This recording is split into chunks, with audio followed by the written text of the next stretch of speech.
बिस्मिल्लाहिर्रहमानिर्रहीम। अस्सलाम वालेकुम दोस्तों, मैं हूं Usman Ali. Welcome to my channel. और आज के वीडियो के अंदर हम बात करेंगे कि बजट जो है वो 2025 का पेश कर दिया गया है और आने वाले दिनों के अंदर ये पास भी हो जाएगा। और 1 जुलाई से 1 जुलाई 2025 से जो है वो नए टैक्सेस जो हैं वो कोई भी बैंक से अगर वो शख्स प्रॉफिट लेता था तो उसके ऊपर टैक्सेस के अंदर इजाफा कर दिया गया है और वो एप्लीकेबल होगा। तो इस वीडियो के अंदर हम देखेंगे कि पहले जो है वो कितना टैक्स जो है वो बैंक प्रॉफिट्स के ऊपर लिया जा रहा था और अब कितना टैक्स जो है वो इसके ऊपर लिया जाएगा।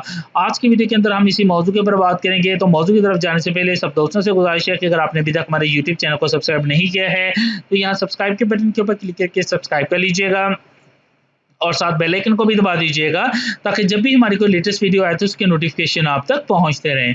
तो चलिए स्टार्ट कर लेते हैं।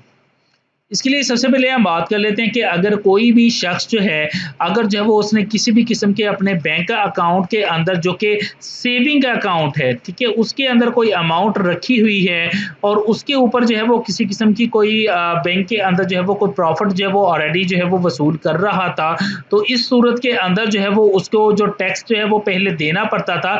वो जितना भी उसको टैक्स आता था, जितना प्रॉफिट आता उसके ऊपर 15% जो टैक्स है वो देना पड़ता था। तो 15% जो है वो पहले टैक्स जो है वो अदा कर रहा था।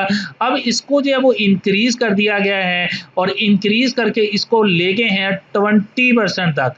तो यहाँ पर जो है वो 5% जो है वो इसके अंदर जो है वो बैंक अकाउंट के अंदर जो भी बंदा अपनी सेविंग अकाउंट के अंदर अपनी अमाउंट रखता है उसके ऊपर टैक्सेस के अंदर जो है वो 5% तक इजाफा कर दिया गया है और यहाँ से 15 से 20% तक ले गए हैं।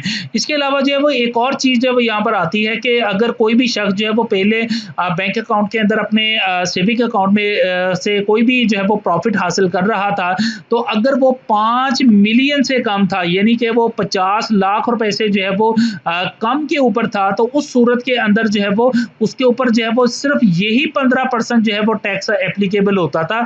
इसके अलावा जो है वो जीरो टैक्स था और कोई टैक्स नहीं देना पड़ता था। हाँ, अगर जो है वो कोई शख्स है उसका जो है वो 5 मिलियन से ज़्यादा अगर जो है वो उसका बैंक प्रॉफिट होता था तो ये तो फिक्स होता था जो उसने देना ही देना था, लेकिन इसके अलावा जो है वो उसको एक्स्ट्रा तौर के ऊपर जो टैक्स उसका बनता था वो पे करना पड़ता था। बाकी जो 5 मिलियन से कम लोग थे इनको एक्सेप्शन हासिल थी, इनको जो है वो इस्तिस्ना हासिल थी कि इनको सिर्फ यही जो है वो 15% देना होता था। इसके अलावा दीगर किसी किस्म का कोई टैक्स जो है वो इन्होंने नहीं देना होता था। लेकिन अब ये एक्सेप्शन जो है वो ख़त्म कर दी गई है और अब अगर कोई भी शख्स जो है वो बैंक के अंदर अपने अमाउंट रखेगा, ये जो 20% उसको देना पड़ेगा। फर्स्ट ऑफ ऑल तो उसको 20% जो है वो फिक्स है, वो देना ही पड़ेगा। इसके अलावा जो वो बेशक आपकी जो बैंक प्रॉफिट है वो 5 मिलियन से कम है, फिर भी उस सूरत के अंदर भी जो है वो आपको इंक्रीज कर दिया गया है। आपको जो है वो एक्स्ट्रा टैक्स जो है जो आपका बनता है वो भी आपको पे करना पड़ेगा। तो ये जो एक्सेप्शन आपको मिली हुई थी इसको जो है वो यहाँ पर ख़त्म कर दिया गया है। तो यहाँ पर जो है वो बैंक के अंदर अगर आपने रकम जो है वो अपने सेविंग अकाउंट के अंदर रखी हुई है तो उसके ऊपर आप बैंक से प्रॉफिट हासिल कर रहे हैं, तो अब 15 की बजाय आपको जो है वो 20% टैक्स पे करना पड़ेगा। इसके अलावा ये जो आपको एक्सेप्शन हासिल थी कि आप 5 मिलियन से अगर कम के ऊपर जो है वो आपको कोई टैक्स इसके अलावा एक्स्ट्रा नहीं था, वो भी ख़त्म कर दिया गया और अब आपको जो है वो इसके ऊपर जो है वो एक्स्ट्रा टैक्स जो है वो पे करना पड़ेगा। तो इस हवाले से ये जो प्रोग्रेस है जिसके अंदर जो है वो बैंक से अंदर अगर आपने कोई सेविंग अकाउंट में अमाउंट रखी है तो उसके ऊपर जो है टैक्सेस को इंक्रीज कर दिया गया है। आई होप जो ये वीडियो आपके लिए हेल्पफुल रही होगी। वीडियो पसंद है इसको लाइक कीजिएगा, दोस्तों तक शेयर कीजिएगा। Thank for watching and please subscribe my YouTube channel.